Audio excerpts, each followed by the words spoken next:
say. The purpose that I use to use Google Docs in my classroom is really to encourage collaboration among my students and really to get them more familiar and more comfortable with peer review and peer editing, because a lot of my students are a little bit uncomfortable at looking and evaluating other students' work and doing editing themselves. So Google Docs is a really great tool to use that, and honestly they also think it's cool that they can see who's writing what, and it gives a sense of accountability for the group. I can pull revision history and see who exactly used, if there's one person pulling their weight and everyone else isn't, I can see who wrote what and at what time. So it keeps everyone involved accountable. What went well? I feel like, relating to how many students I have, a lot of typical tech issues weren't an issue, but as always, there are always going to be the occasional, I can't log in, I don't have my password, and truthfully, that's just kind of part of teaching juniors. They have to figure it out.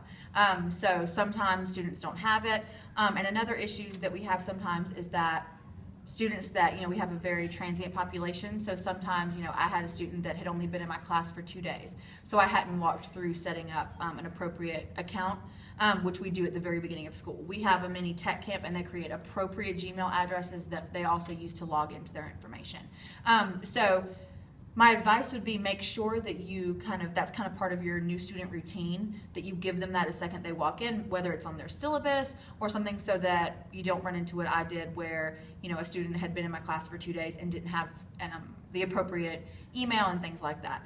Because with Creekside's, service area, sometimes they can't get the confirmation to set up their own account. But other than that, I think it's a great tool.